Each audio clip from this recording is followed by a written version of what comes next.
Mulai seperti biasa, kita bawa doa dulu yang akan dibawakan oleh Om Haryanto. Bisa doa buat kita? Silakan. Oke, mari kita bersatu dalam doa. Allah Bapa kami yang di surga, beribu-ribu terima kasih kami ucapkan pada hari Sabat-Mu yang indah. Kami akan belajar firman Tuhan. Kiranya Engkau berkenan dengan bantuan Roh-Mu, membukakan hati kami masing-masing, baik yang mengajar maupun kami yang menerima, supaya dapat menambah iman kami, sehingga pada didikan 40 hari kami makin sempurna. Tolong sertai dari awal sampai akhir, semua berjalan dengan kehendak Tuhan. Ampunkan dosa kami begitu banyak. Doa dan pengharapan kami serahkan dalam nama Yesus Kristus yang telah menjadi juru selamat dan penebus kami. Amin. Amin.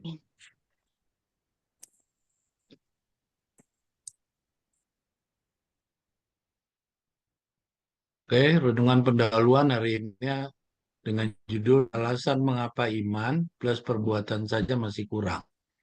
Yesus harus menjadi kebiasaan dan tabiat kita.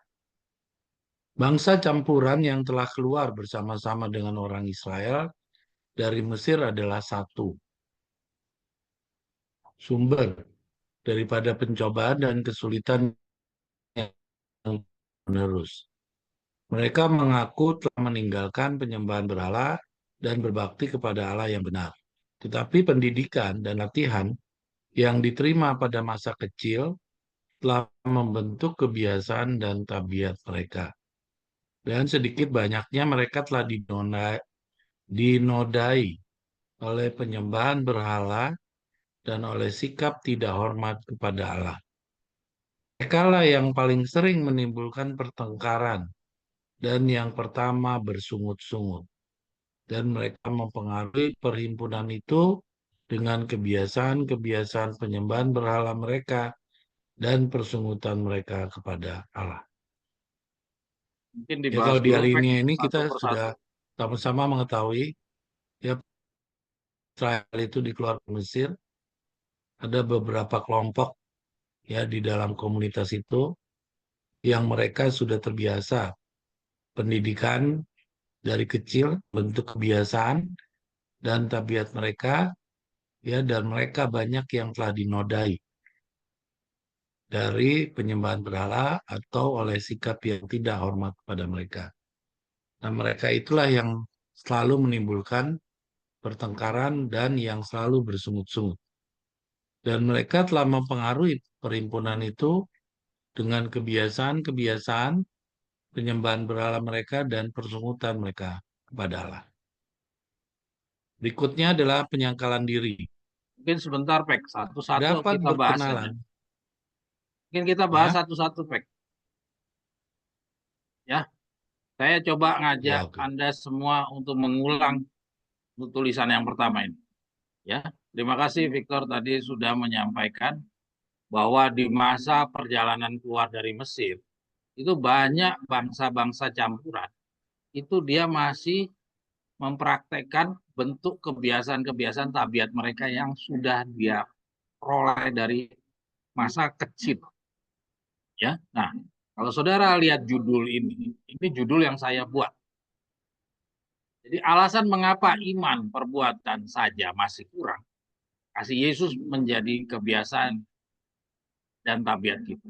Ya, kita ingat beberapa minggu yang lalu kita sudah pelajari bahwa ternyata iman tambah perbuatan saja yang selama ini kita gaung-gaungkan. Ternyata dari pengetahuan kita yang berkembang, kita bisa lihat ternyata perbuatan di sini itu tidaklah sebuah perbuatan yang hanya sebuah pelaksanaan terhadap kewajiban-kewajiban. Ya, kalau kita hanya melaksanakan sebagai pelaksanaan kewajiban-kewajiban, ya akhirnya jadilah seperti yang kita saksikan di depan mata kita ini. Ya, maka itu disuruh harus punya kasih, ya kita harus punya kasih. Kasih itu seperti apa? Kasih itu harus sama seperti kasihnya Yesus, harus menjadi tabiatnya kita. Kita harus mempunyai karakternya Yesus di dalam diri kita. Kita harus menjadikan karakter Yesus itu, kasih Yesus di dalam kebiasaan-kebiasaan dan diri kita. Kan diri kita yang lama harus diganti dengan kasih Yesus. Nah, itulah yang diminta kepada kita. Jadi iman plus perbuatan, perbuatannya itu harus perbuatan yang hasil dari bentuk kasih yang ada di dalam diri kita. Kalau tidak, jadilah seperti bangsa Israel ini. Ya, kita baca ulang. Tetapi pendidikan dan latihan yang diterima pada masa kecil dari bangsa campuran telah membentuk kebiasaan dan tabiat mereka. Jadi artinya mereka ini belum keluar. Walaupun mereka udah keluar dari Mesir, tapi pada dasarnya, walaupun dia juga udah mengaku tuh, mereka mengaku telah meninggalkan penyembahan berhala dan berbakti kepada Allah. Ini ternyata hanya sebuah pengakuan, ya, hanya bentuk dalam pengakuan dan kebiasaan-kebiasaan dan segala praktek-praktek beragamanya hanya sebagai pelaksanaan kewajiban yang kita baca. Nanti akan kita bahas juga di dalam diskusi belajar kita.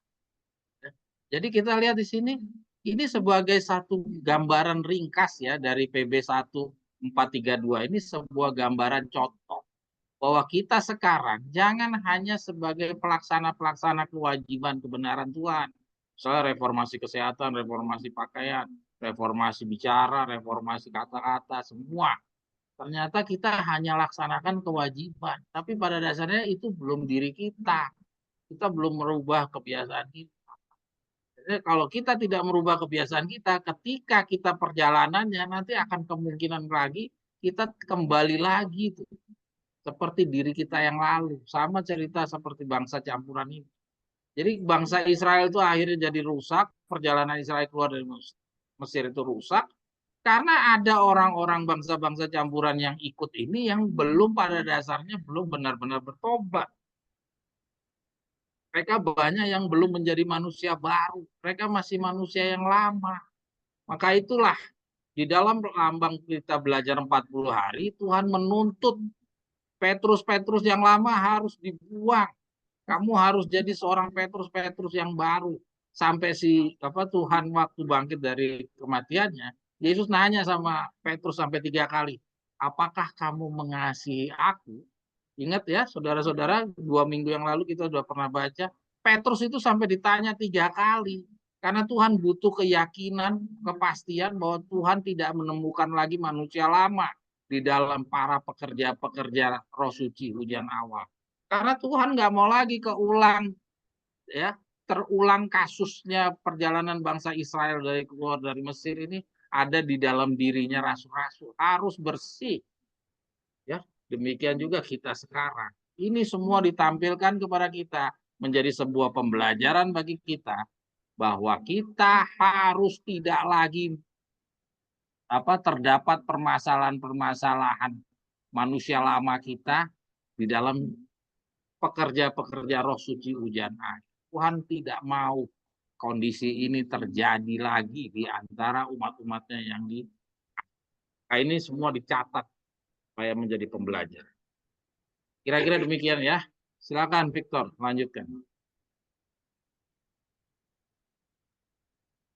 Penyangkalan diri agar dapat berkenalan dengan kekecewaan karena pencobaan dan duka cita yang datang kepada makhluk manusia. Kristus turun sampai ke lembah kemalangan dan kehinaan yang paling dalam. Dia sudah terlebih dulu menempuh jalan yang dimintanya ditempuh oleh para pengikutnya.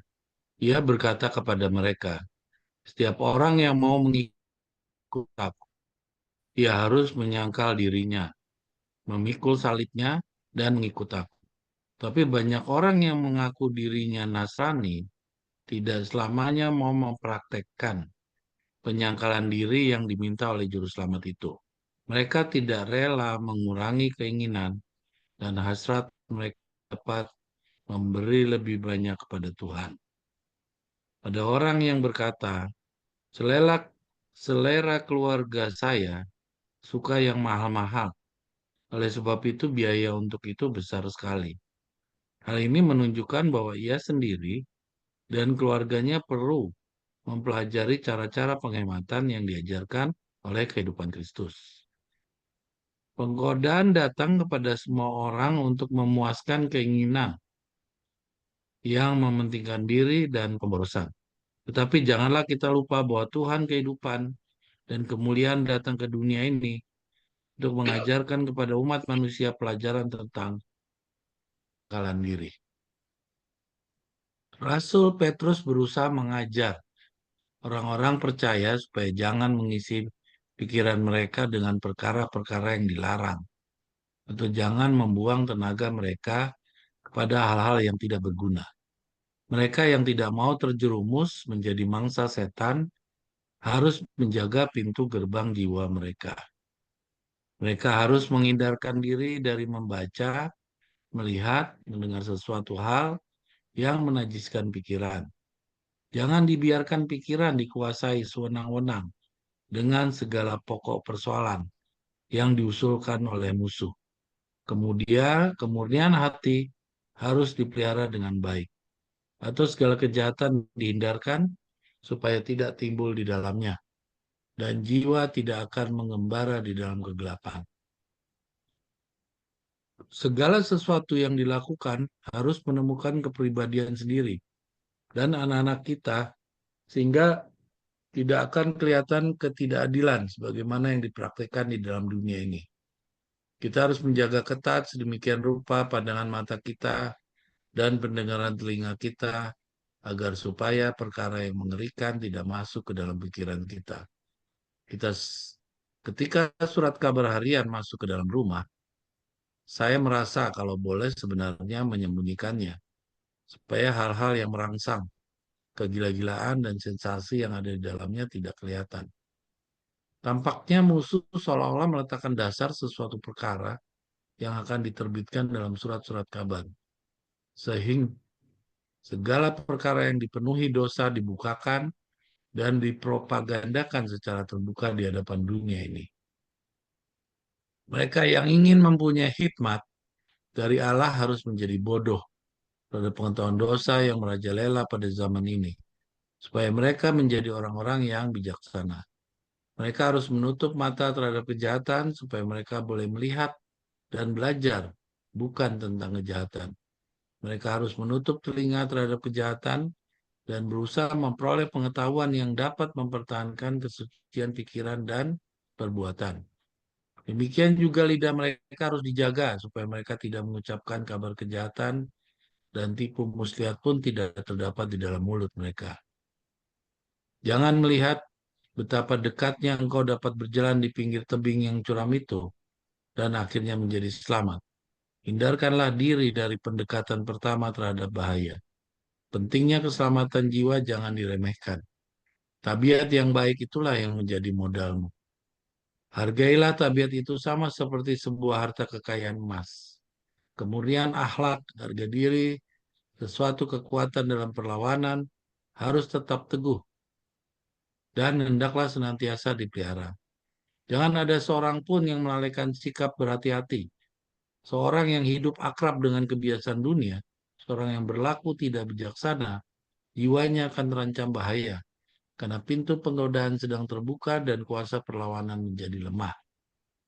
Setan bekerja terus-menerus supaya kemuliaan kerajaan dunia yang akan datang menjadi tidak penting dalam pikiran manusia dan menarik segala perhatian mereka kepada perkara yang ada dalam kehidupan ini. Setan bekerja keras sedemikian rupa untuk mengatur segala sesuatu, sehingga pikiran, keinginan, dan segala usaha kita dikerahkan untuk urusan-urusan dunia, sehingga kita tidak dapat melihat atau tidak menyadari nilai yang luhur dari kesungguhan kehidupan kekal.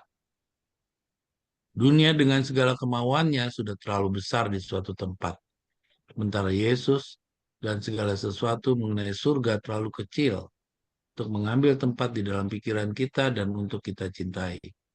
Kita harus berhati-hati dalam menghentikan tugas-tugas rutin setiap hari, tapi di atas segalanya kita harus mengusahakan cinta kasih yang kudus pada Yesus Kristus Tuhan kita. Ya, kalau dibaca di sini ditekankan adalah seluruh umat Davidian khususnya harus mulai sekarang menerapkan penyangkalan diri. Ya, penyangkalan diri ini semua menjadi renungan ya buat kita dan juga saya. Ya, karena banyak di situ yang di Stabilo Kuning, banyak orang yang mengakunya orang Kristen, tapi tidak pernah mau mempraktekkan penyangkalan diri. Seperti apa yang diminta oleh Juru Selamat itu, dan ditekankan lagi oleh tulisan Nyonya White di sini. Ya, kita lebih cenderung mengurangi keinginan dan hasrat untuk lebih banyak kita mendekatkan diri kepada Tuhan. Ya, saya setiap hari itu membaca tulisannya Oi. Ya, lalu tulisannya Oi itu dikomentari oleh Saudara Ray. Ya, kalau di situ yang menarik dari tulisannya Oi itu ada dua, yaitu Henoch. Ya, bagaimana Henoch itu hidup. Lalu yang kedua itu bagaimana Ibrahim dan Lot. Ya, kedua itu memberi pelajaran kepada kita bagaimana yang namanya penyangkalan diri tersebut. Dan kita harus bisa mengikuti mereka. Ya, kalau dilihat dari sejarah dunia, Abraham itu dia memindahkan. Ya, dia pindah dari satu tempat ke Kanaan itu. Dan waktu itu dia bukan orang miskin ya, dia orang kaya. Dia pindah ke tempat itu, lalu Lot juga pindah ke situ, dan Lot itu dia berdekatan dengan kota Sodom atau bahkan tinggal di kota Sodom dan Gomora dengan segala keduniawiannya di sana. Semuanya kita sudah lihat akhir daripada cerita itu. Intinya daripada tulisan ini adalah kita harus menyangkalkan diri dan menjauhkan pikiran-pikiran kita dari hal-hal yang menjauhkan kita dari hal yang bersifat kerohanian. Ya, kalau kita baca tadi, bagaimana kita membaca koran pun juga harus disingkirkan. Mungkin televisi, nonton film, dan seterusnya itu sudah harus ditinggalkan dan hanya membaca dan mendekatkan diri kita kepada Tuhan. Ya, ini saya tidak ingin menghakimi, ini renungan buat kita semua, karena kalau saya pribadi, saya sangat sulit untuk melakukan itu. Ya, karena kalau betul-betul membaca, lalu menyangkal diri, seperti tulisan Nyonya White ini ya, harusnya seperti yang Saudara Rin katakan, kembali kepada diri sendiri itu benar-benar nantinya imannya pada saat masa kesusahan Yakub itu menjadi lebih berani. Ya, tetapi kalau kita belum bisa menerapkannya, itulah yang menjadi ketakutan kita yang belum pernah terbayangkan. Ya, mungkin saya ngomongnya gampang, prakteknya masing-masing kita. Ya, karena ini ayat renungan, jadi kita masing-masing merenungkan apakah kita sudah mengikuti tulisan Nyonya White ini, ataukah kita masih hidup seperti biasa. Amin. Ya, saudara-saudara sekalian, bagian yang kedua ini adalah bagian yang paling terberat, yaitu penyangkalan. Kalau yang pertama tadi, kita dikasih lihat tentang bagaimana melaksanakan firman. Gimana melaksanakan firman itu, janganlah kita melaksanakan hanya sebagai pelaksanaan kewajiban-kewajiban. Itu harus menjadi diri kita, harus menjadi budaya kita, tabiat kita, biasanya. Yang berikutnya ini adalah bagian yang terberat dari setiap manusia, ya, setiap manusia. Bukan hanya dari zaman kita di akhir zaman, tapi mulai dari zamannya Yesus. Penyangkalan diri itu adalah tuntutan yang sama, konsisten, tidak ada perubahan untuk penyangkalan diri. Ya, hanya dalam kondisi kita sekarang berkembang. Tapi tuntutan Tuhan dari sejak Yesus adalah satu, penyangkalan diri. Saudara lihat, untuk Yesus mau menyadarkan kita tentang perlunya penyangkalan diri, kita lihat betapa luar biasanya Yesus. Yesus tidak hanya memerintah, ya, tapi Yesus sendiri menjalaninya. Ya, supaya apa? Yesus bisa membuktikan ya bahwa tuntutannya Tuhan itu pada dasarnya nyaman dan nikmat. Ya, seperti yang beberapa minggu yang lalu kita sudah pernah bahas. Ya, pada dasarnya nyaman dan nikmat. Ya. Nah, tidak nyaman, tidak nikmat. Kenapa? Karena ada dosa yang masih kita sayangi dalam diri kita. Tapi bagi Yesus yang sudah masuk menjadi manusia, hidup di antara manusia, karena dia tidak mempunyai dosa di dalam dirinya, maka perintah-perintah yang Tuhan tuntut kepada dia, dia jalankan. Itu walaupun dia penderitaan, bagi dia itu nyaman dan nikmat. Ya, kita baca ini. Agar dapat berkenalan dengan kekecewaan. Jadi berkenalannya dengan bukan karakter manusia, tapi kenalan dengan kekecewaan. Ya. Jadi Yesus ini hidup di dalam kondisi yang penuh kekecewaan, bukan hidup di dalam kemewahannya orang di dunia. Ya. Jadi Tuhan tidak hadir di dunia untuk menyesuaikan diri dengan kenyamanan. Yesus datang ke dunia, dia menyesuaikan diri dengan kekecewaan karena pencobaan dan duka cita yang datang kepada manusia. Yesus turun sampai ke lembah kemalangan dan kehinaan yang paling dalam. Dia sudah terlebih dulu menempuh jalan yang dimintanya. Saudara-saudara sekalian, kita lihat dari kutipan ini yang diminta itu sama Tuhan apa? Kecewa, pencobaan, duka cita, kemalangan, ya kehinaan, itu yang diminta sama Tuhan. Jadi siap-siap saudara, perjalanan kita ke depan ini tidak seperti sekarang ini. Kita sekarang sepenuhnya mungkin belum terasa kecewa, ya mungkin sudah ada, tapi kekecewaan yang seperti yang dirasakan oleh Yesus kita belum dapatkan. Artinya kekecewaan yang kita jalankan ini nanti kekecewaan yang sedemikian mengerikan, tapi belum kita rasakan. Dan puncak kengeriannya adalah kesusahan Yakub.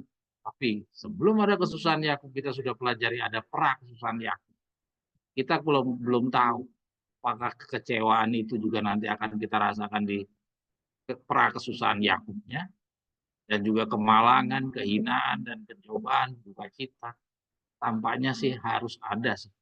Nah di tulisan-tulisan yang lain, dan mungkin nanti setelah ini akan kita baca, itu pun juga harus Tuhan buatkan ya sebelum kesusahan Yakub. Karena kesusahan Yakub itu sudah pasti Yakub yang jalanin. Ya. Tapi Tuhan perlu mendapatkan orang-orang yang memang layak. Dan untuk mendapatkan umat-umat yang benar-benar layak, Tuhan harus ciptakan dahulu ya pra kesusahan Yakub supaya meyakinkan, ya supaya Tuhan bisa memberikan pertanyaan 3 kali seperti kepada Petrus untuk baru kemudian menugaskan Petrus. Tuhan mau memberikan pertanyaan-pertanyaan 3 kali kepada kita dahulu sebelum dia mau menugaskan kita seperti Petrus. Itu juga harus dipersiapkan. Maka itu Tuhan datang ke dunia bukan di dalam kehidupan yang mapan seperti kehidupannya Raja Salomo. Tidak, kita malah nggak menemukan di dalam perjalanan Yesus hidup seperti raja-raja, ya. Tapi dia hidup di dalam kekecewaan, ya, di dalam kemalangan dan kehinaan. Misinya apa hidup di dalam itu? Supaya dia bilang apa? Supaya dia lebih dulu menempuh jalan yang dimintanya. Jadi artinya ini yang diminta sama dia. Saudara-saudara, siap. Tadi Victor udah sampaikan tuh. Ya. Ini yang diminta. Jadi bukan kita diminta untuk hidup di dalam rumah yang mewah lah, di kehidupan yang penuh berkelebihan, berkelimpahan. Tidak. Semua orang siap kalau untuk berkelebihan. Siapa sih yang tidak siap dengan kelebihan?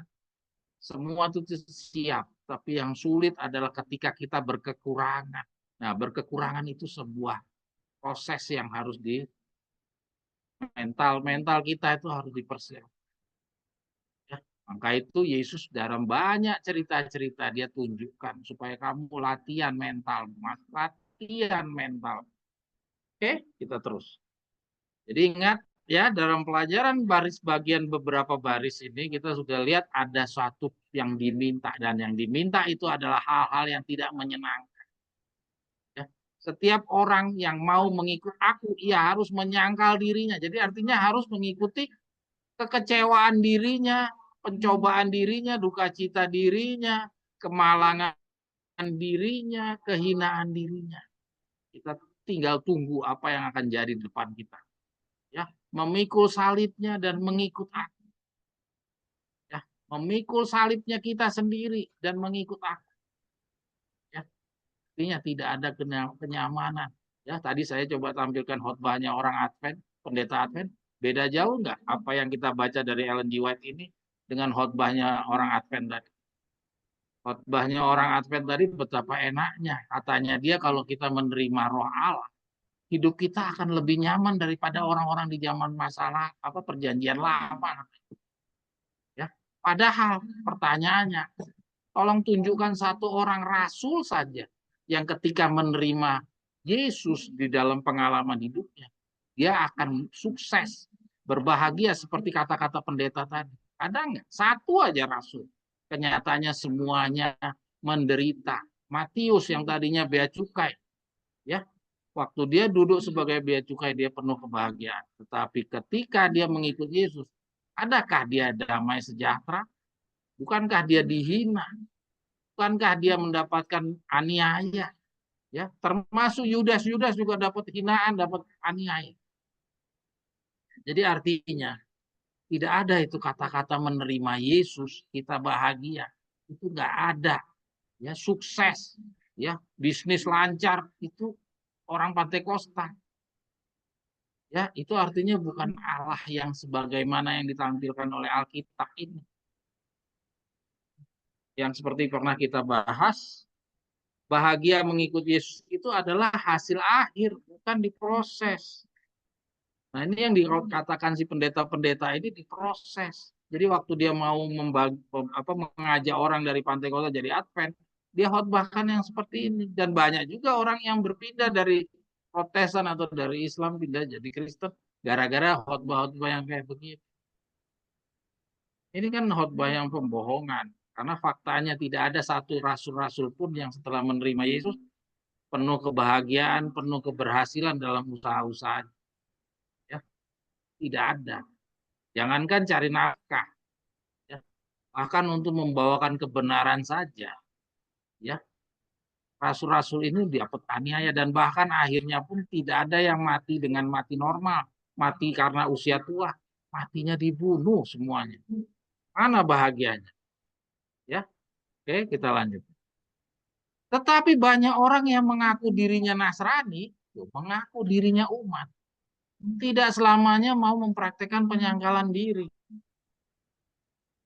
Ya, jadi banyak yang setengah-setengah. Ya, hati-hati karena kita ini yang diomongin sama Ellen G. White ini diri kita, yaitu kita yang mengaku Nasrani. Kecuali yang ini orang-orang bukan Nasrani tidak selamanya mau mempraktik. Ini yang mengaku orang Nasrani katanya. Artinya siapa ya? Kita, saya juga gitu. Ya. Mereka tidak rela mengurangi keinginan dan hasrat mereka supaya dapat memberi lebih banyak kepada Tuhan. Dia nggak mau kurangi. Siapa itu? Tuhan hargai enggak? Salah satunya orang kaya yang datang kepada Yesus. Ya, dia nggak mau mengurangi. Dan bagaimana? Apakah Tuhan yang ngalah? Ya udah nggak apa-apa deh kamu sini deh. Apa sih kamu kurangnya? Ini Pak, saya punya kekayaan ini saya nggak mau buang. Oh ya udah nggak apa-apa. Adakah Tuhan kita baca Tuhan yang mengalah? Tidak, orang itu yang pergi dan hilang kesempatannya dia. Betapa sayangnya dia sudah tahu bahwa ini juru selamat dan dia percaya. Tapi dia tidak mau menghilangkan kekayaan. Kita nggak tahu cerita selanjutnya dia seperti apa. Oke, lanjut ya. Anak yang jadi host. Wah, iya.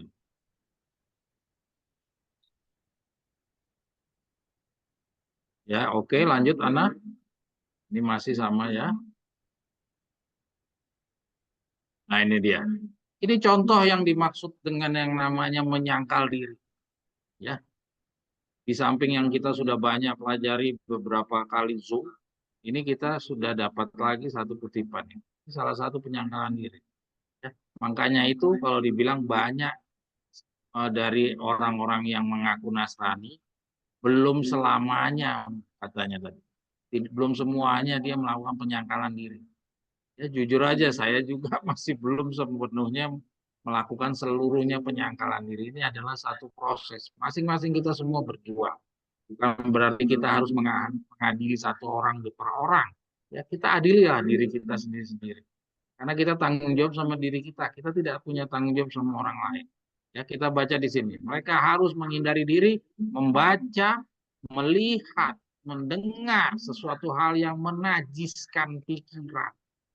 Ya, yang menajiskan pikiran.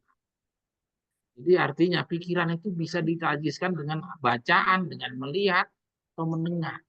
Hati-hati membaca apa? Otomatis membaca hal-hal yang tidak sesuai dengan kebenaran Tuhan. Apalagi kalau itu ajaran-ajaran yang nambah-nambah dan kurang-kurang. Ya, kita lihat di sini. Jangan dibiarkan pikiran dikuasai sewenang-wenang dengan segala pokok persoalan yang diusulkan oleh musuh.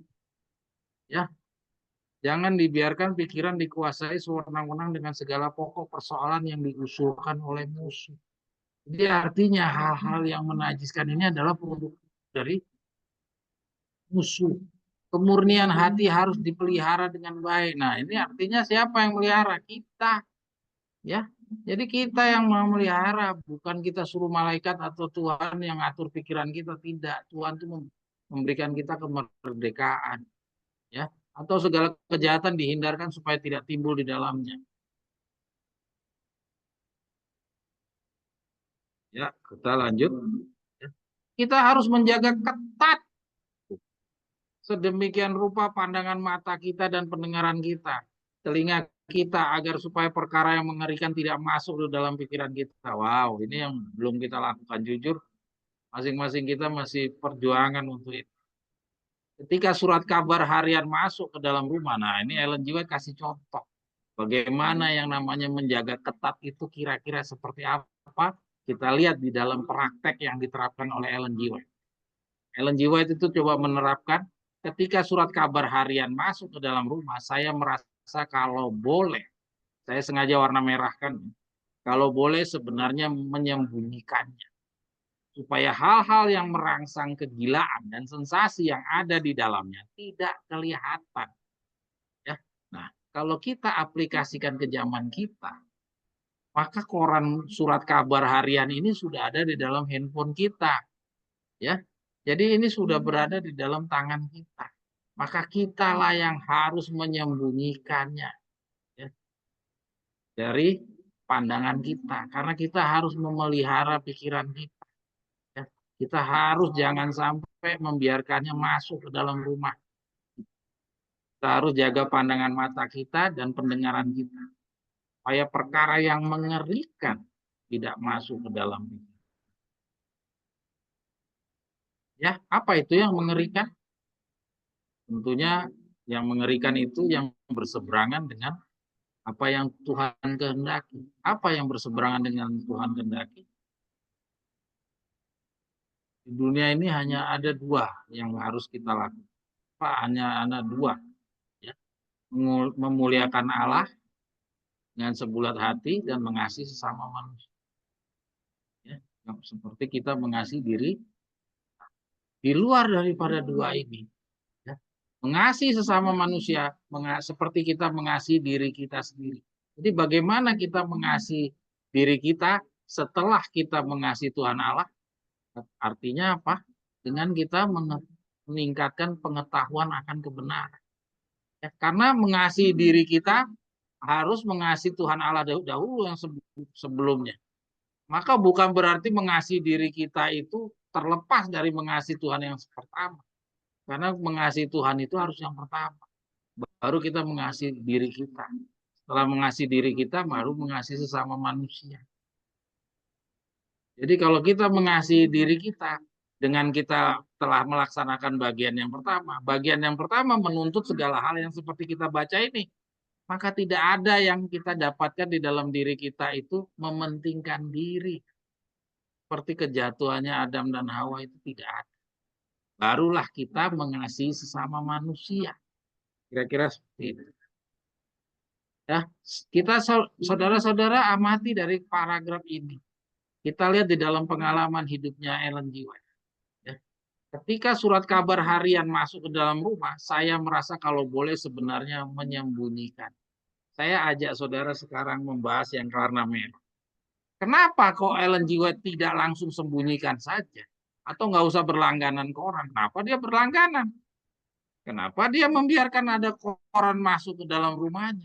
Terus kenapa juga ketika masuk ke rumahnya dia mau hatinya ingin menyembunyikan? Artinya dia kan tidak menyembunyikan. Kenapa? Kenapa? Sama halnya dengan kita sekarang. Sama halnya dengan Victor Hugo. Kita lihat Victor Hugo bisa mengetahui tentang berita-berita peperangan, berita-berita tentang kemajuan teknologi. Ya ada burung piring terbang, Victor Hugo tahu. Ya, tentang ada teknologi berkembang di buku kabar-kabar buku Gedung Putih. Victor Hugo tahu dari mana? Seandainya kalau Victor Hugo benar-benar menyembunyikan semua koran-koran, kan Victor Hugo tidak punya internet, tidak punya handphone. Dia pasti sama dengan Ellen G. White. Seandainya dia sepenuhnya menyembunyikan koran, maka paragraf berikutnya yang kita akan, yaitu apa? Kebodohan. Kenyataannya Victor Hugo sangat mengetahui perkembangan tentang perang, ya, perang bagaimana negara-negara Raja Utara, negara-negara Raja Selatan. Seandainya dia sepenuhnya hanya Alkitab, mungkin dia sangat bodoh untuk pengetahuan-pengetahuan umum. Ya. Jadi artinya apa? Kata-kata kalau boleh sebenarnya menyembunyikan, ini adalah dalam rangka Ellen G. White mau menyembunyikan dirinya dari hal-hal yang merangsang kegilaan-kegilaan dan sensasi yang ada di dalamnya. Itu loh. Ya, jadi artinya kita juga harus menerapkan bagaimana menyangkal diri kita itu adalah dengan cara yang seperti dilakukan Ellen G. White. Ya, kita harus memilah-milah dalam bacaan, dalam pendengaran, hanya hal-hal yang berkaitan dengan rencana Allah, ya, berkaitan dengan keselamatan, misalnya Raja Utara, perang, gempa bumi, ya, berita-berita, mungkin berita-berita yang berkaitan dengan keselamatan saja, ya, genapan satu persatu nubuat, tentang ada berita-berita lagu-lagu lah, nyanyi-nyanyi lah, kegembiraan-kegembiraan, mungkin kita itu harus lewati, tutup mata. Yang kesulitan adalah ketika kita menggunakan Facebook, itu bersamaan di dalam Facebook itu ada tulisan, ada berita, bersamaan dengan ada postingan-postingan kita. Jadi kita punya postingan di atas, di bawahnya postingan apalah, lucu-lucu lah, gambar-gambar yang macam-macam lah. Jadi ketika kita scroll itu kelihatan, nah itu kita harus disiplin dan dewasa dengan tegas kita jaga mata kita sendiri. Jangan kita berhenti di situ. Ini sebuah perjuangan. Ya. Oke, lanjut Ana. Nah, ini kita lihat. Kita baca lagi paragraf yang berikutnya. Dengan kita akhirnya seperti yang diterapkan oleh Ellen G. White dan Victor Hugo, yaitu membatasi membaca koran, menyembunyikan sebisa-bisanya dia menyembunyikan koran tersebut, maka kita akan dapatkan diri kita menjadi bodoh terhadap pengetahuan dosa yang merajalela pada zaman ini. Ya. Supaya mereka menjadi orang-orang bijaksana. Mereka harus menutup mata terhadap kejahatan supaya mereka boleh melihat dan belajar bukan tentang kejahatan. Jadi kalau kita dapat berita tentang kejahatan, kita bukan masuk kepada beritanya. Kita hanya yang berkaitan dengan nubuatan. Di mana nubuatan mengatakan nanti akhir zaman akan banyak orang yang mengumpulkan orang-orang hanya mau mendengarkan yang dongeng-dongeng. Nah, kita cuma melihat penggenapan dari hal-hal yang kejahatan tentang adanya pembunuhan, perampokan. Nah, kita hanya sampai di situ, tapi kita tidak menguasai. Ya, jangan sampai kita sampai paham tentang politik lah, tentang perseteruan antara geng ini, kelompok ini dengan kelompok ini. Kita jangan sampai kita akhirnya sangat menguasai. Kenyataannya kita sekarang sangat menguasai. Bahkan pengetahuan Alkitab kita sangat kurang. Tapi ketika kita bicara tentang politik lah, tentang kejahatan-kejahatan yang ada di media sosial, kejahatan orang-orang di entertain lah, ya, kita sangat menguasai. Bahkan bisa jadi kita memenangkan diskusi-diskusi dengan orang-orang yang mereka nggak punya kebenaran. Ini mempermalukan misi penyangkalan diri kita kalau sampai kita sampai seperti itu. Ya, saudara-saudara, pada bacaan ini kita diingatkan jangan sampai kondisinya seperti ini. Mulai dari saat sekarang kita udah mulai latihan, mulai membatasi-batasi bacaan-bacaan kita, koran-koran yang masuk kalau bisa disembunyikan, ya berita-berita yang ada di dalam handphone kita sudah mulai kurang. Berusaha memperoleh pengetahuan yang dapat mempertahankan kesucian pikiran dan perbuatan. Tuh, kita berusaha jaga. Kenapa kok harus dijaga pikiran ini? Ya, kenapa? Sama seperti tadi kita baca di atas, ya. Orang-orang bangsa campuran itu rusak karena apa? Karena dia sudah dari kecil sudah dibiasakan untuk berhubungan dengan segala pelanggaran-pelanggaran hukum. Ya, maka ketika kita sudah terbiasa di dalam pikiran kita sesuatu hal-hal yang melanggar hukum, maka alangkah susahnya itu untuk dikeluarkan. Sama ketika kayak Adam dan Hawa, ketika dia sudah jatuh dalam dosa, maka dia tidak mempunyai kekuatan lagi. Kan dia memohon untuk bisa masuk ke tanah ke Taman Eden, tapi dibilang kamu sudah lemah.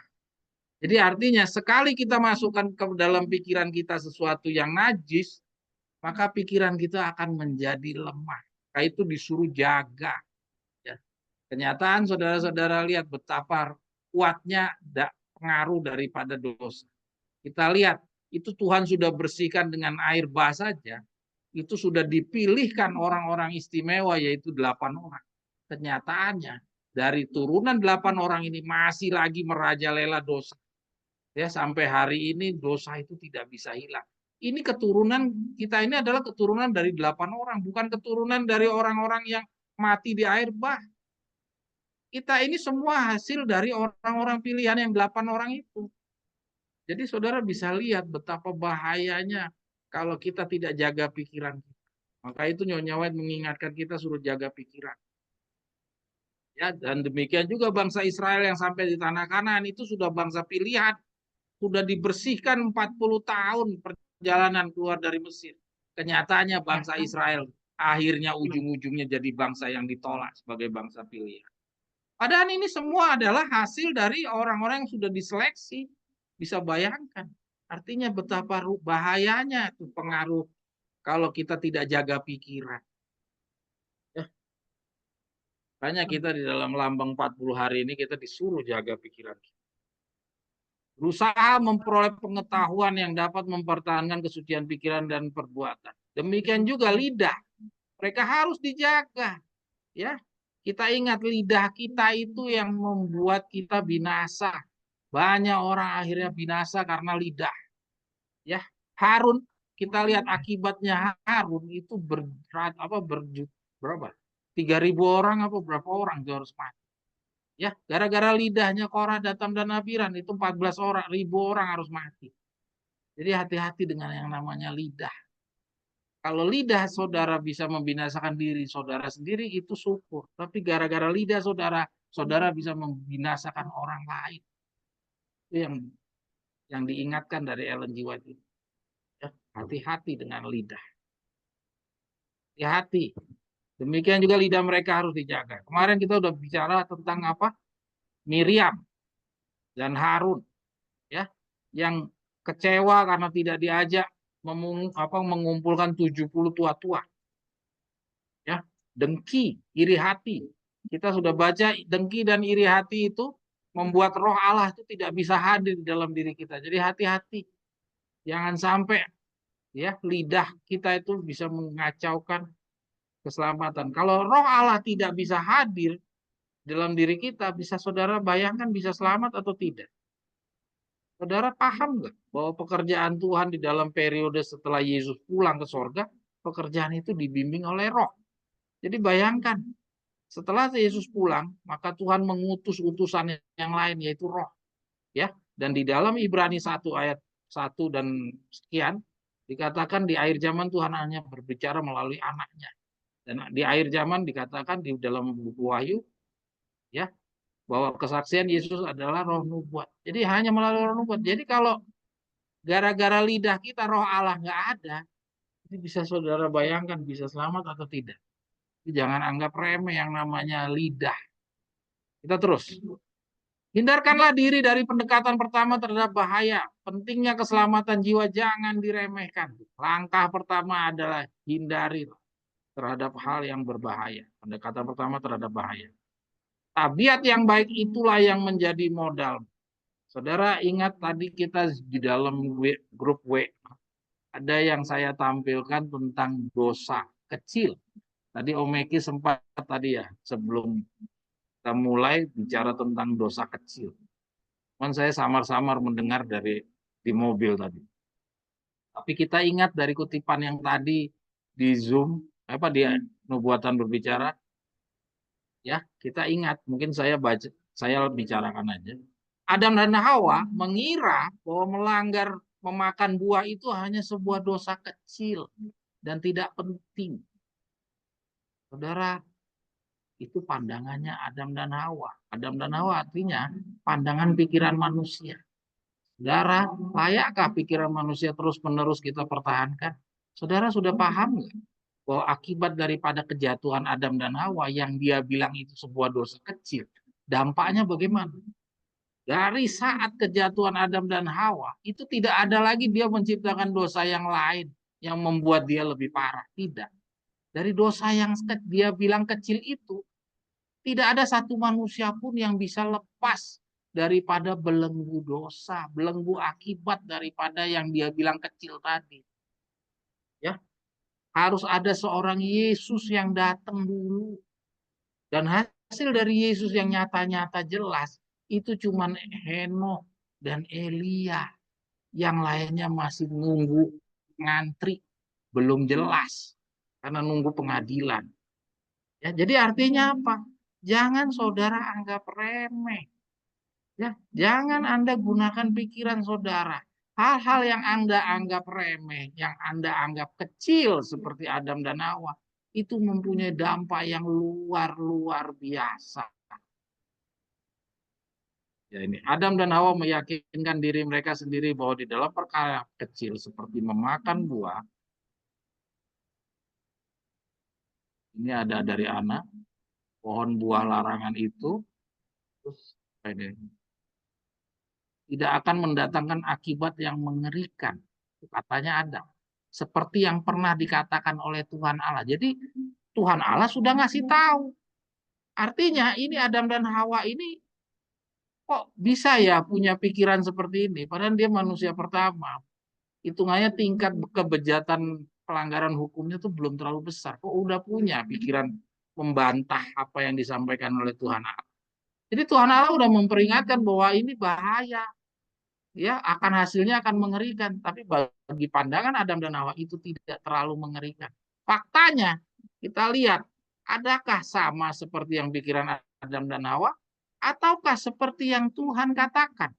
Dan nyatanya, seperti tadi yang saya katakan, hanya Henokh dan Elia saja dan Musa yang sudah pasti. Dan 24 tua-tua yang sudah pasti. Yang lainnya, berapa juta sih Tuhan sudah ciptakan manusia? Sampai hari ini nggak ada yang bisa ngitung berapa. Dan semuanya itu tidak ada yang bisa lolos daripada dosa. Adakah pelanggaran Adam dan Hawa itu dosa kecil?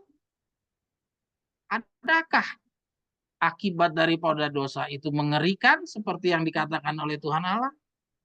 Siapakah yang patut kita dengar? Tapi sedihnya sampai hari ini, termasuk kita sendiri, masih saja suka menilai-nilai dengan pikiran kita. Jadi bahaya saudara kalau pakai menilai-nilai pakai pikiran kita. Ya, ini sudah satu contoh yang sederhana dengan menggunakan pikiran manusia, dampaknya seluruh manusia harus menanggung dosanya si Adam dan Hawa. Oke? Ini adalah pelanggaran atas hukum Allah yang suci dan tak dapat diubah. Itulah yang memisahkan manusia dari Allah, lalu membuka pintu banjir kematian, serta malapetaka atas dunia kita ini. Coba lihat, membuka pintu bagi banjir kematian. Banjir, jadi bukan sekedar mati 1-2, tapi banjir, serta malapetaka. Abad demi abad telah bangkit dari dunia, teriakanlah teriak ratapan yang tidak kunjung putus-putus. Semua ciptaan menanggung akibat pendurhakaan manusia. Surga sendiri telah merasakan akibat pemberontakan melawan Allah. Bukit Golgota merupakan tugu peringatan pengorbanan yang menakjubkan yang diharuskan grafirat atas pelanggaran terhadap hukum ilahi. Janganlah kita anggap dosa sebagai perkara yang kecil. Ya, jadi jangan dianggap perkara yang kecil. Ingat, jangan pakai pikiran kita. Yang menilai itu kecil dan besar itu adalah kita. Nanti akan kita baca di dalam bacaan kita nanti. Ya, nanti saudara bisa lihat. Kita lanjut.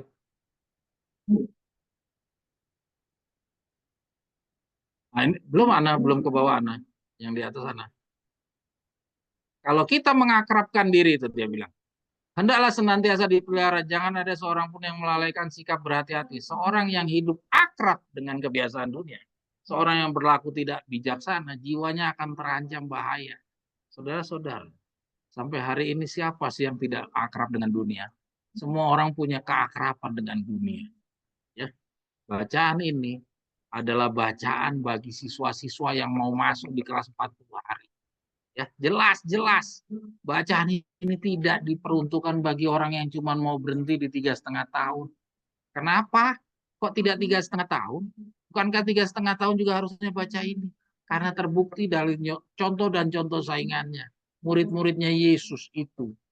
Ya, walaupun dia sudah dipisahkan, ya, tapi dia masih sama kayak bangsa campuran yang tadi. Yaitu dia belum mengeluarkan manusia lamanya dia. Sehingga dia masih punya keakraban dengan dunia. Mungkin secara fisik dia tidak akrab dengan dunia, tapi keinginannya dia masih akrab dengan dunia. Yaitu ingin apa? Kedudukan. Ya. Nah, ini dia. Saudara, dalam pendidikan 40 hari kita juga harus sama berubah seperti murid-murid dahulu. Ya, kita harus rubah keakraban dengan dunia. Ya, pertama, keakraban dengan dunia yang Ellen G. White sampaikan adalah berpisahlah kamu dengan dunia. Yang langkah berikutnya, mengucilkanlah dirimu. Itu bacaan yang kita sudah pernah bahas, saya tidak akan bahas. Akan banyak juga yang menentang. Alasan menentang cenderung adalah apa? Karena bertentangan dengan yang biasa mereka. Bukan bertentangan dengan tulisan-tulisan Ellen G. White, tapi bertentangan dengan kebiasaan hidup mereka yang sudah nyaman di tempatnya yang sebelum. Ya, jadi orang-orang yang menolak untuk pindah, menolak berpisah dengan dunia, coba saudara diskusikan dengan mereka. Kecenderungannya mereka bukan karena tulisan Nyonya White atau tulisan Victor Utep yang mendukung pendapatnya dia, tapi cenderung karena kebiasaannya dia, kenyamanannya dia. Ya, di dalam kehidupan sehari-harinya dia sudah cukup nyaman dengan kehidupan yang sekarang ini berjalan. Artinya, dia minta kepada Tuhan seperti seorang kaya yang datang kepada Yesus. Tolong saya jadi muridmu, tapi saya tidak mau meninggalkan kebiasaan-kebiasaan saya. Ya, kalau orang yang kaya itu kekayaannya, kalau kita kebiasaan hidup. Kalau Tuhan menjawab kepada orang kaya itu, Tuhan tidak hargai kekayaannya, disuruh jual harta kekayaannya, baru boleh bergabung dengan kita. Apakah Tuhan tidak menjawab hal yang sama kepada kita? Kalau kita bertanyakan hal yang sama, tidak perlu kan dikasih jawaban tertulis, kita analisa saja sendiri. Oke, lanjut.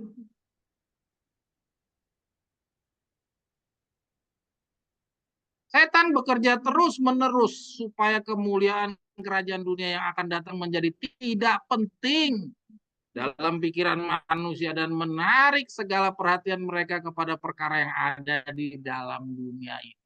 Ya tidak. Saudara rasakan sendiri tidak? Ya. Saudara bisa jawab sendiri bahwa pada dasarnya kalau saudara disibukkan dengan perhatian kepada kepentingan-kepentingan mencari nafkah, segala macam, jelas dalam bacaan ini diperlihatkan bahwa yang bekerja menyibukkan kita itu bukan roh Allah. Ya, kalau sampai saudara disibukkan akhirnya saudara dapat promosi dan saudara dikagum-kagumi di kantor, tapi waktu Anda untuk mempelajari kebenaran sampai hilang, jangan saudara bersyukur kepada Tuhan. Tuhan, terima kasih kedudukan ini Tuhan berikan kepada saya. Banyak orang yang mengatakan pada saat dia promosi, mengatakan ini Tuhan bekerja bagi hidup saya. Tuhan telah memberikan berkat kepada saya menduduki posisi ini. Dia tidak tahu bahwa itu pekerjaan setan. Bacaan ini yang memperlihatkan demikian, bukan pikiran saya. Kalau saudara sampai nggak punya waktu lagi untuk mempersiapkan diri, bacaan ini memperlihatkan bahwa itu bukan roh Allah. Tuhan tidak akan bangga dengan seseorang yang mengesampingkan pekerjaannya. Tuhan tidak akan kagum dengan orang-orang yang menduduki jabatan tinggi, tapi melupakan kepentingannya Tuhan. Karena hukum yang utama adalah mengasihi Tuhan dengan sebulat hatimu dan segenap jiwamu. Ketika kita langgar itu, tapi kita dapat penghargaan dari orang-orang di dunia, di kota, di kantor lah, di mana. Jangan kita bilang bahwa itu Tuhan hadir. Bukan hasil pekerjaan Tuhan. Bukan bantuan Tuhan.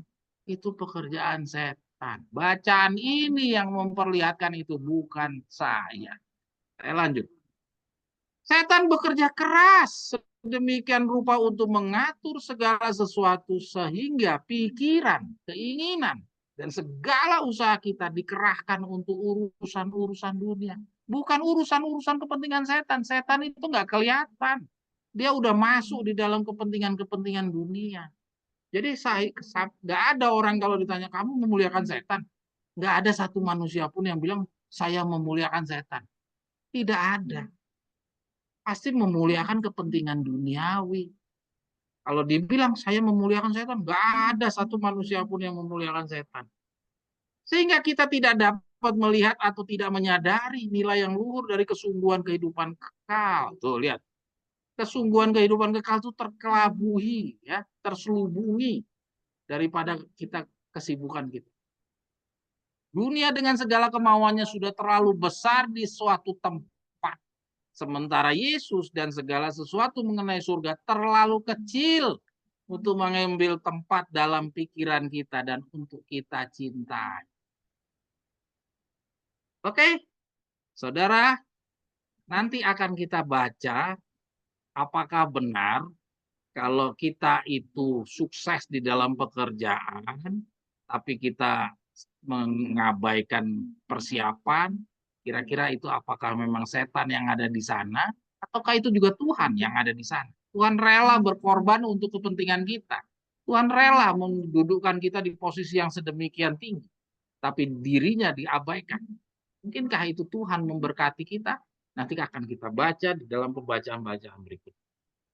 Saudara-saudara, mungkin saya tidak bicara 12.000, saya tidak bicara tentang 144.000, saya tidak bicara tentang Yeskel pasal 9. Nah, itu hal-hal yang akan datang. Yang saya bicarakan ini adalah hal-hal yang menjadi pengganjal Yudas masuk menjadi calon pekerja-pekerja 144.000. Pekerja-pekerja roh suci hujan Allah. Yudas tidak kalah karena dia tidak begitu memahami 144.000. Yudas tidak memahami tentang apa yang hasil dari pekerjaan 120 orang. Tidak. Yudas gagal karena dia tidak bisa menjadi manusia yang baru. Saudara-saudara, inilah yang akan jadi pengganjal calon-calon 100. Oke, lanjut, Ana.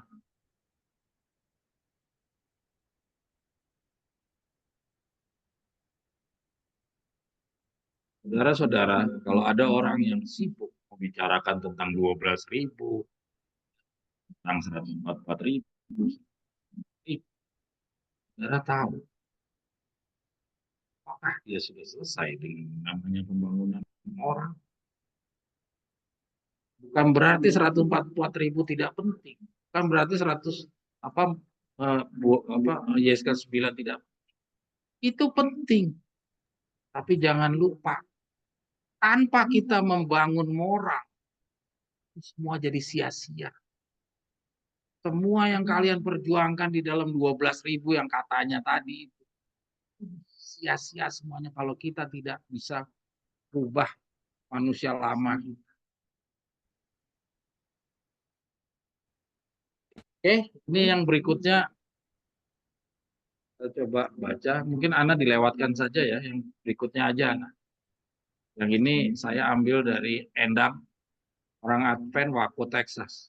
Itu saya nanti akan membahas 2 minggu yang lalu. Akan saya bahas dari kutipan. Nah, kita perlu analisa. Karena fakta, kita belajar ini jangan sekedar baca, karena kita perlu analisa. Kenapa? Karena kita bisa buktikan saudara-saudara kita yang di sebelahan Indonesia bagian sana itu tidak pernah belajar dengan kita, tapi ketika ada seseorang datang dengan kemampuan komunikasinya yang rapi, ya, padahal kebenaran yang dipunyai ya tidak banyak berbeda dengan kita, bahkan malah cenderung sebenarnya nambah-nambah dan kurang-kurang. Ya. Tetapi kenapa saudara-saudara kita betapa mudahnya itu dikalahkan? Betapa mudahnya mereka terkesan sama yang disampaikan oleh si orang yang datang jauh-jauh ini. Betapa mudahnya. Bukan jatuh dalam hal-hal yang sulit-sulit, tapi jatuh dalam hal-hal yang sederhana. Artinya kita harus renungkan semua kebenaran ini. Setelah kita baca, kita harus renungkan. Ya, karena dengan merenungkan kita jadi mengetahui, kita bisa mengevaluasi setiap ada perubahan-perubahan di sekitar kita. Karena tidak akan ada perubahan-perubahan yang ada di sekitar kita sekarang ini, semuanya ada di dalam tulisan. Karena kondisi dunia itu berbeda dengan apa yang disampaikan oleh Ellen G. White atau Victor Hugo. Mana kondisi sekarang ini kayak ada internet dan segala macam. Di Ellen G. White nggak ada itu.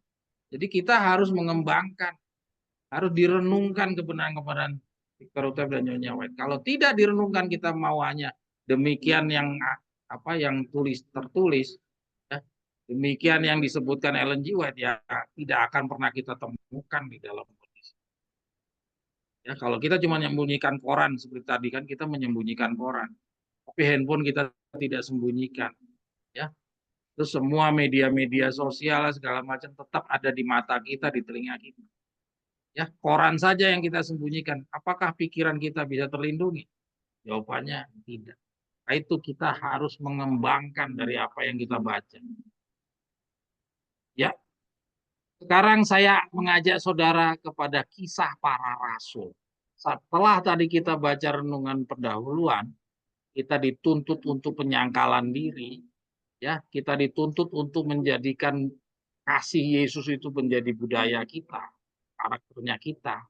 Nah, sekarang saya ingin mengajak saudara kepada khotbahnya Paulus, suratnya Paulus kepada Korintus.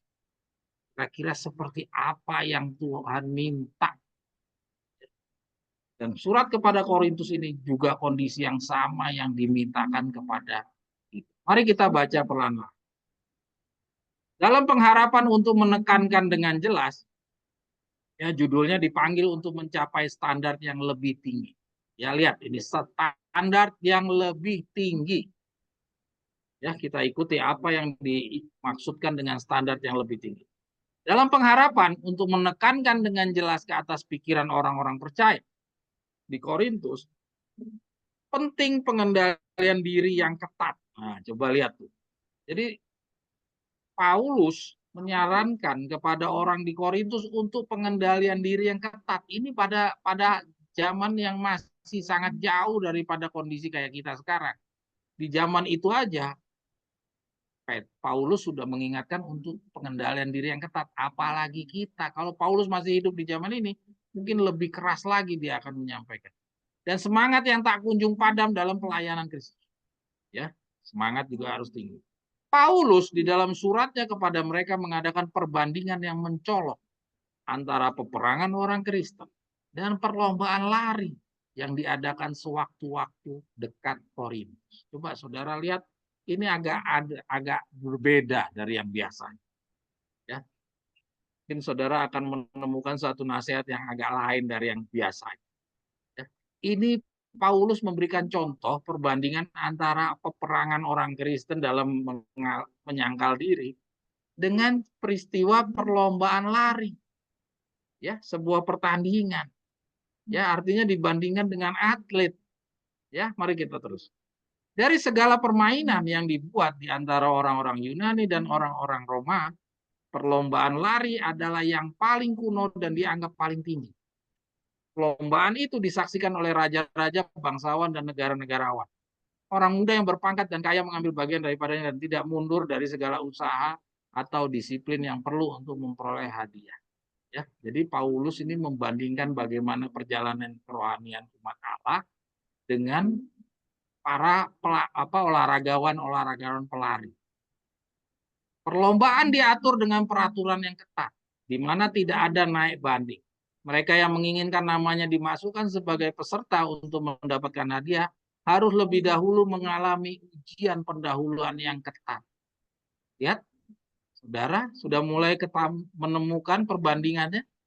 Kalau Paulus menjejerkan dengan peperangan orang Kristen dengan perlombaan, artinya apa yang ada di dalam persiapan perlombaan lari ini pun juga harusnya juga diterapkan di dalam orang-orang yang sedang akan menghadapi peperangan orang Kristen.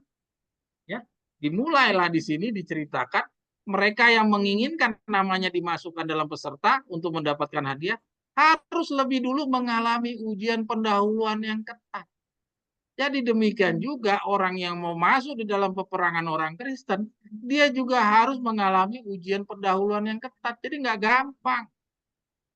Jadi ini sebuah contoh perbandingan yang memang nggak apple to apple sebenarnya, tapi luar biasa Paulus memikirkannya sampai ke sini. Kegemaran dari nafsu makan yang berbahaya atau pemanjaan yang lain yang akan menurunkan kuasa pikiran dan fisik dilarang keras.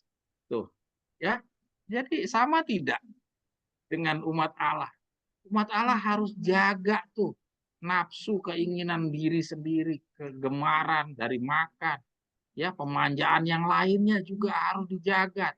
Yang akan menurunkan kuasa pikiran dan fisik itu dilarang keras.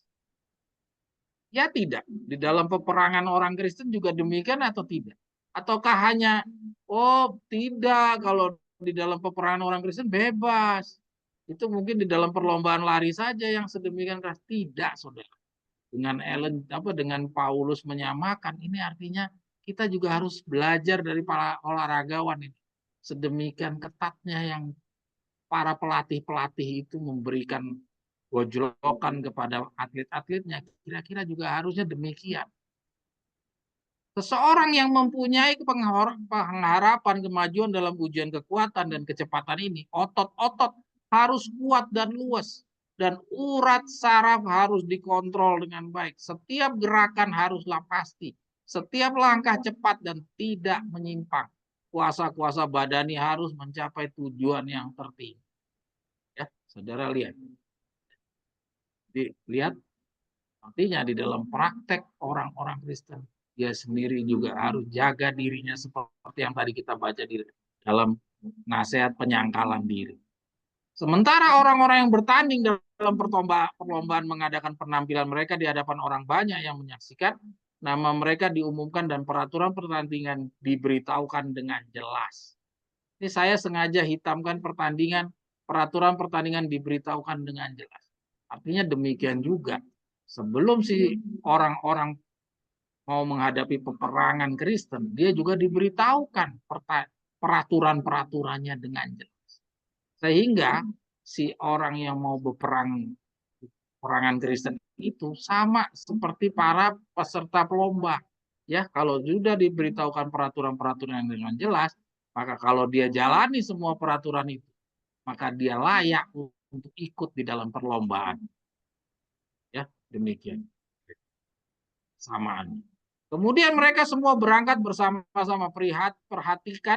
Perhatian yang tertentu dari para penonton mengilhami mereka dengan suatu tekad untuk menang. Wasit duduk dekat gawang supaya mereka boleh memperhatikan pertandingan itu dari permulaan sampai di akhir dan memberikan hadiah kepada pemenang yang benar. Jika seorang mencapai tujuan lebih dulu dengan cara yang tidak sah, ia tidak diberi hadiah. Luar biasa.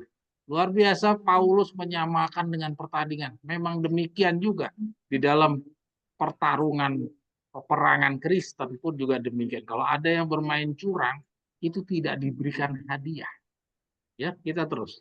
Dalam mengutip tentang perlombaan-perlombaan ini, ya, sebagai suatu lambang peperangan Kristen, Paulus menekankan persiapan yang perlu untuk kemajuan orang-orang yang bertanding dalam perlombaan. Ya, saya hitamkan ini. Persiapan yang perlu. Jadi nggak ada orang yang masuk pertandingan tanpa persiapan. Saudara-saudara amati setiap olahragawan semua melakukan persiapan. Dia cari waktu khusus untuk persiapan. Jadi kalau ada orang-orang yang di dalam perlombaan Kristen, ya menyampaikan langsung 3,5 tahun langsung kita menjadi pekerja-pekerja Rasul di hujan akhir, itu sudah menyalahi dengan apa yang disampaikan oleh cerita Paulus ini.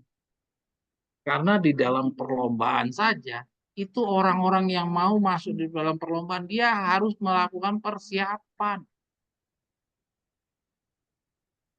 Itulah, salahkah kalau kita mengatakan bahwa ada pendidikan? Sudah cukup banyak bukti-bukti tentang 40 hari ini. Ya. Cerita dari Daud, 40 hari waktu ditahan sama si siapa? Goliat. Ya, lambang 30 tahun Yohanes Pembaptis. Lambang 40 tahun bangsa Israel. Ya. 300 tahun Henok. Ya, 40 tahun murid-murid Yesus. Ya, itu semua lambang-lambang. Daniel pun juga hasil dari 40 tahun pendidikannya Yeremia. Yang kita udah pernah bahas. Yeskel juga demikian.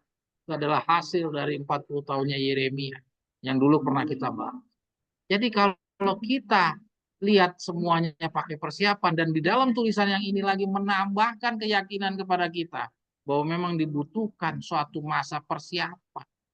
Jadi tidak salah kalau kita menyimpulkan ada satu perbedaan kelas. Ada 3,5 tahun dan 4. Ya, jadi saudara, tulisan kembali lagi memberikan keyakinan kepada kita bahwa penyimpulan kita yang selama ini sudah benar. Harus cocok dengan semua pernyataan yang terkait. Barulah kita yakin bahwa kita dibimbing Allah. Itu pedoman yang Ellen G. White sampaikan. Jangan kita hanya mengandalkan satu kutipan, dua kutipan, tidak peduli dengan kutipan yang lainnya yang berseberangan, bertentangan, terus kita junjung tinggi dua kutipan tersebut. Kita katakan ini dibimbing Roh. Nah, lalu yang lain-lainnya ini bagaimana? Ini kan tulisan Nyonya dan Victor. Apa tidak dibimbing oleh Roh? Tahu dari mana tidak dibimbing oleh Roh? Hanya karena tidak sesuai dengan saudara. Jadi saudara ini tidak dibimbing oleh Roh, hanya dua tulisan itu saja yang dikatakan dibimbing oleh Roh. Saudara baca di mana rumus seperti itu? Saudara-saudara, belajarlah kembali kepada prinsip-prinsip belajar Alkitab.